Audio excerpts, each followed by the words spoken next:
Chief, we'll start off with, I suppose, the game being delayed a couple of hours because of the heat.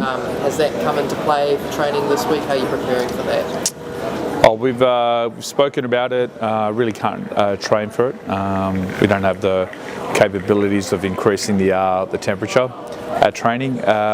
No, but we're very mindful.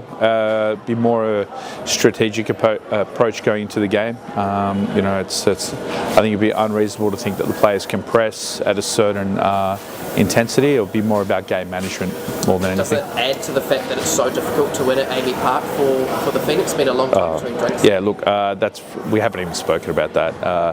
I've travelled there many times before, and it's a hard place to play. I always find the victory games the hardest, just because of the atmosphere, and they have a good fan base and they're very loud and vocal. But again, even the City fans, when they show up, can be an intimidating place. We've had some big games there, but again, it's still the same normal pitch for both teams, and we'll be going there and trying to get 3 points. It's interesting because I was just with Scott before and saying, are you aiming for minor premiership, are you aiming for top 4, and it's just game by game. There's a real simplicity, I guess, in your messaging to the players, and just sort of alluded to that before. Well, I think simplicity is the key to most things in life. The simpler you keep things, the more effective I think you are. The more convoluted, the more complex you make things, makes it hard. I like simple messaging. I like simple targets, simple goals, where all players can relate to. Even with my tactics, sometimes it can be a little bit bland, my approach, but it's simple, and I think it plays to everyone.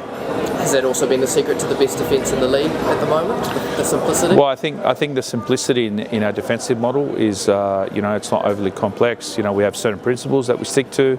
I think well organised. I think a large part. Whoever plays in the back line with AP, and when Dunks also plays, they communicate well. They understand what their roles are.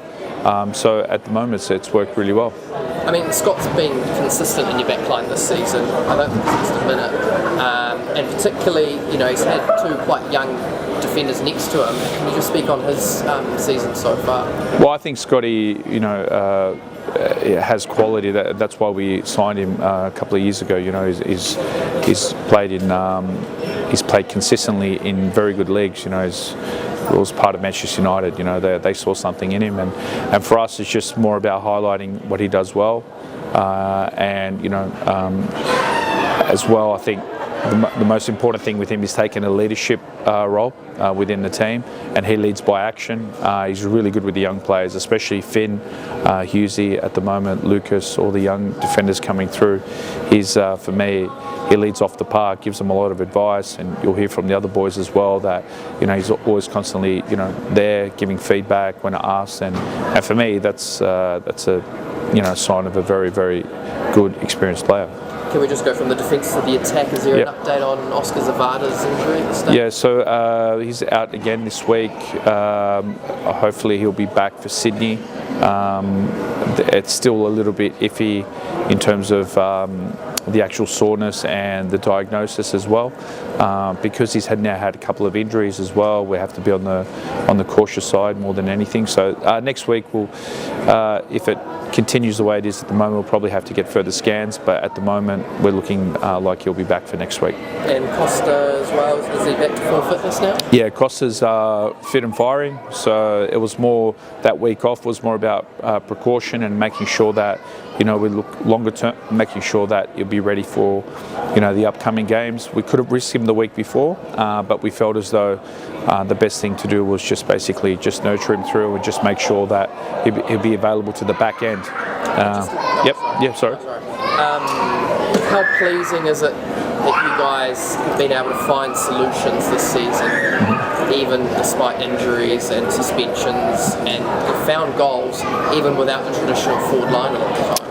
Yeah, I think that's been a huge, been a positive from the coaching staff. Like we look at that and we feel like as though the messaging's been simple enough that whoever does come in understands the role quite well.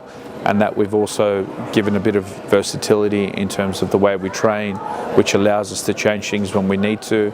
And I think, every time we bring on a player, very rarely have I said, that player hasn't had an impact when he's come on. Even when we're trying to close games out, we expect those guys to come on to make an impact, or whether it be the forward line and just absorbing that pressure, or like the last game where it was 1-1 and we needed something different. All those guys came on, gave an injection of energy, but also I like to think that they're going on with the intention to actually change the game, which is a really good positive mindset. Any other questions? Yeah, one question from Andrew Gorman from Stuff. So, travelling to Melbourne, sometimes playing away is quite difficult. It's a living year wait since we went away at City. What are your favourite and your least favourite things about going to Melbourne? In terms of the games, I love the atmosphere at the stadium. I think it's a nice buzz to be part of. Again, I think the tough part is the fact that we found it difficult to win there for so long. I'm not sure if it's maybe a mental thing or just maybe.